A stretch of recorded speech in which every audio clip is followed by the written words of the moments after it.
Steven Universe is one of, if not is, Cartoon Network's most ambitious series in terms of themes and character work, sometimes to the show's detriment, and frequently making it a subject for unwarranted attacks by chronically online people. Though that's not to say the show is without its huge flaws. I think, looking past the show's flaws, it executes its themes of identity and acceptance pretty well, especially considering how the show is treated by Cartoon Network and its higher-ups, as well as it being a kids show. I want to look back at how this show executed its themes and see if I still believe that it did a good job at it. Let's get to it. A major part of Steven's character throughout the entire show was his identity, specifically the dichotomy between his human and gem halves, and how he can't fully embrace either side, not wanting the humans in his life to get harmed because of the gem-related incidents, or his gem life making him feel alienated from his human half. Steven had to split his human and gem lives because every time he saw gem-related incidents happening around humans, people's lives were at risk. And in a few cases, he was partially to blame for it, like him messing around with Peridot's escape pod in the field with the teenagers, or in Season 1 with the Fry suit coming to life. On the other hand, Steven feeling alienated from his human half is shown when Greg and Connie do their human solidarity thing and Steven grabs his gem, mimicking them in a more downtrodden tone. Throughout the show, you see Steven attempting to connect to his human side, spending time with the teenagers, and doing general towny episode activities, so pretty much the stuff I don't care about, but it is executed well. And the series concluding with gems and humans living together is the perfect way to show that Steven, at least before Future, could have that balance and be at peace. I think it's executed well and in some ways can reflect real-world experiences, with people code switching depending on who they're around, changing how you behave in different environments, and in a lot of cases hoping that you can merge two different parts of your life, like bringing your friends or your partner around your family. So, I like it. Acceptance is another prominent theme in Steven Universe, with the gems around Steven as well as Greg.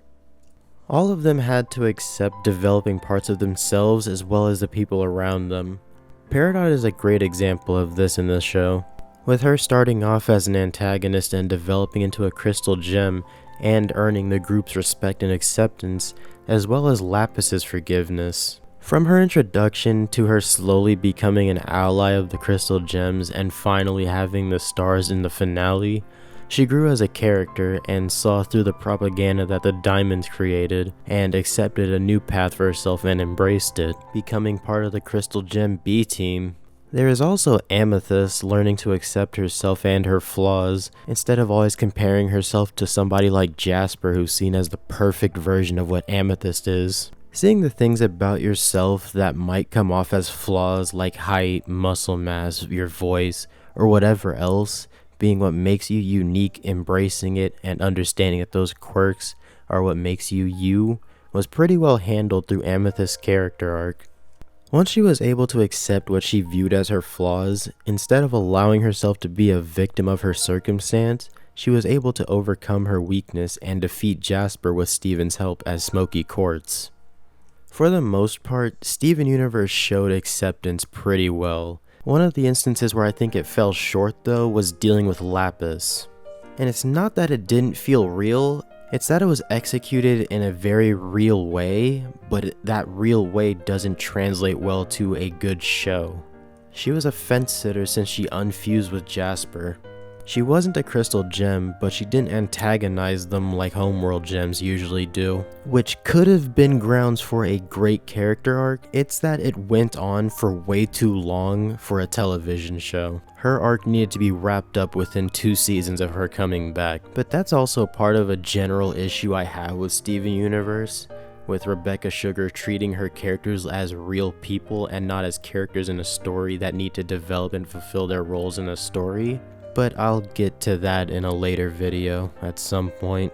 To close this out, I want to say I started watching this show during Season 2, and for the most part, I enjoyed it.